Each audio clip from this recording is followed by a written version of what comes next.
Board परीक्षा 2024 के लिए फिजिक्स लेसन 5, 6, 7, 8 के सभी मोस्ट इंपॉर्टेंट क्वेश्चंस मैं आपको देने वाला हूं। इसमें मोस्टली डेरिवेशन यानी कि लॉन्ग प्रश्न मैं आपको देने वाला हूं। जो 5 अंक का प्रश्न आता है वो सारे के सारे इसी में से आएंगे, बस यही तैयार करने हैं आपको।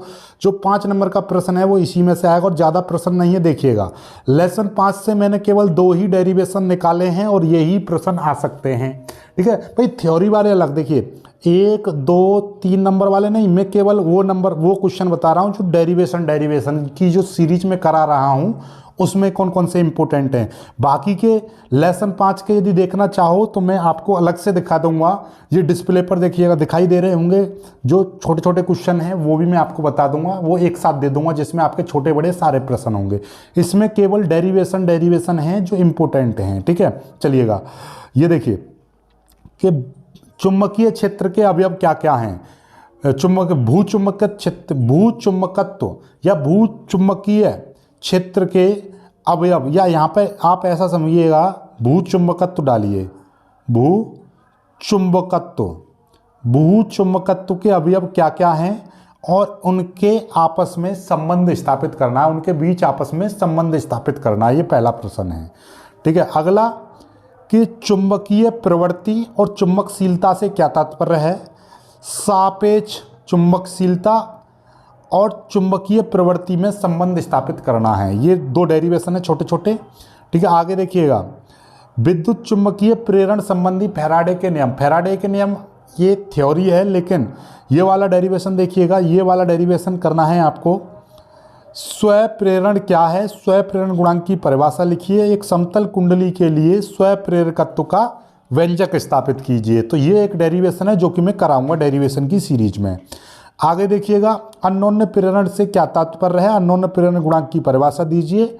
2 समतल कुंडलियों के बीच अन्योन्य प्रेरण गुणांक का सूत्र स्थापित करना, ये एक डेरिवेशन है, इसको भी मैं कराऊंगा। ठीक है, चलिएगा आगे देखिएगा। अगला, प्रत्यावर्ती धारा के वर्ग माध्य मूल मान का व्यंजक स्थापित करना है, इसको मैं कराऊंगा। अगला, प्रत्यावर्ती वोल्टेज इतना है तो प्रेरकत्व L, संधारित्र C और प्रतिरोध R तीनों श्रेणी क्रम में जुड़े हैं, तो परपथ की प्रतिबाधा और फाई के बीच में सूत्र स्थापित करना है आपको। ठीक है, अगला, ये ट्रांसफार्मर का सचित्र वर्णन, ये आपका प्रैक्टिकल में भी इंपॉर्टेंट है, यहाँ पर भी इंपॉर्टेंट है, तो इसको कर लीजिएगा। ठीक है, चलिएगा आगे बढ़ते हैं। आगे देखिएगा, आगे विस्थापन धारा क्या है और एम्पियर मैक्सवेल का संशोधित नियम बताइए। इसकी सहायता से विस्थापन धारा समझाइए और सिद्ध करना है I बराबर ε0 d phi E/dt, यानी कि ये आपको सिद्ध भी करना है। बाकी के इसमें क्या है, ये छोटे छोटे प्रश्न हैं जो कि आपके, यानी कि विद्युत चुम्बकीय तरंगे क्या है, इनके गुण लिखिए, विद्युत चुम्बकीय का स्पेक्ट्रम क्या है, स्पेक्ट्रम की व्याख्या करनी है। तो ये दोनों थ्योरेटिकल प्रश्न हैं, तो इसमें से मैं केवल इसको सिद्ध कराऊंगा डेरिवेशन के तौर पर। ठीक है, तो कुल मिलाकर आपका ये पूरे मैंने 5, 6, 7, 8 यानी कि 5, 6, 7 और 8 ये चारों के चारों चैप्टरों से जो भी इंपॉर्टेंट है वो मैंने बता दिए हैं। बाकी के मोस्टली इन 4 चैप्टरों से कम डेरिवेशन आते हैं। 9वें जो चैप्टर है, 9वें चैप्टर अकेले में से कम 2 डेरिवेशन आपको देखने को मिलेंगे पेपर में।